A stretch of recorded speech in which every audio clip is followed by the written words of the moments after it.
मेरा नाम Mohammad ML Zulfikar Alam Sheikh, president all शरा क्लब्स कोऑर्डिनेटिंग कमेटी अस्कोप शरा और अंजुमन नसरुल इस्लाम अहमद और जमीयतुल उलमा और तमाम शरा के पब्लिक और पीपल्स लोग मिल करके आज हम लोग रैली कर रहे हैं। इस रैली करने का मकसद ये है कि आज अंतरीब में हमारे सेंट्रल गवर्नमेंट की तरफ से हमारे इस्लाम के खिलाफ और जो वक्फ के एक अमेंडमेंट एक का जो बिल पास किया गया है, इसके एजिटेशन कर रहे हैं। ये वक्फ हमारे मिल्कियत है, जिससे जहाँ चाहे अपने मर्जी से ये वक्फ के माल प्रॉपर्टीज इस्तेमाल नहीं कर सकता।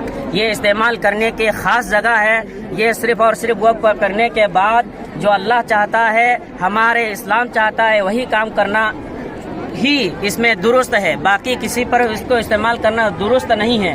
और ख़ास करके मैं ये अपील करता हूँ हमारे सेंट्रल गवर्नमेंट को कि उन्होंने ये कह करके लोगों को ये फैलाया जा रहा है कि हम वक्फ की प्रॉपर्टी से गरीब मुस्लिम महिलाओं के लिए हम अच्छाई करेंगे।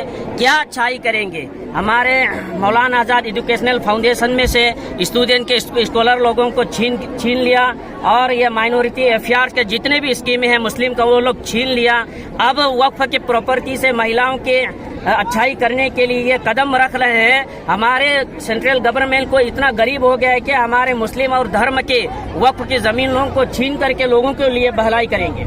इससे तो अच्छा ये है कि सबसे पहले उनको लोगों को शर्म आना चाहिए और इस एक को जल्द से जल्द वापस लेना चाहिए, क्योंकि इससे क्या है, अमन आएगा, शांति आएगा। इसी तरीके से वो लोग करते रहेंगे तो इस हिंदुस्तान में अमन और शांति कहाँ आएंगे?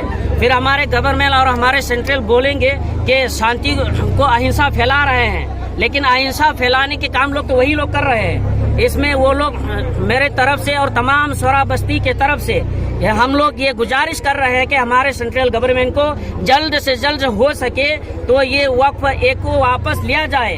अगर वापस नहीं लेंगे तो हमारे हिंदुस्तान के तमाम लोग, खासकर माइनॉरिटी और पूरे मुसलमान के अलावा लोग भी समझ जाएगा ये बिल।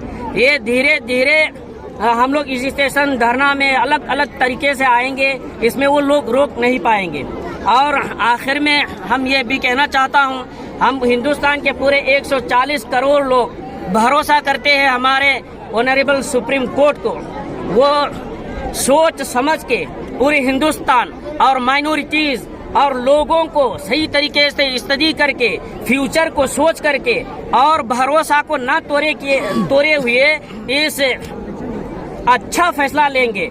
ये खुदा और हमारे सुप्रीम कोर्ट के तमाम जजों को अपील है और उम्मीद है, भरोसा है उन लोगों को पढ़े हुए जो वकील का जज बने हैं, उनकी किताबों से सही तरीके से फैसला आएंगे इंशाअल्लाह। और उन सबको और हम सबको अल्लाह रब्बुल इज्जत खैर और बरकत दे। अखोई थकता हाई कमान ओल इंडिया की all India Muslim personal law board अमदी जमीयतुल उलमा हिंदई मखोई गाइडलाइन की मतुंगदा सुप्रीम कोर्ट लौरकपदुगी मतुंगिना मखोई गाइडलाइन की मखादा अखोई तौबे याब थबक हिंदुस्तान की लेरिबा मखोईसिंगसे मदुगी मतुंगिना अखोइना खन्ना तानरक तौबनी हौजे हौजिकी ओइनादि अखोई स्वराज पीपल की साइटगी सुप्रीम कोर्ट अचेत थाजबदुनी ओनब तैना तौरो हैसि मोइगी फैसला की मतुंगदा अखोई की खुंथांग तोंगानबा लाकने।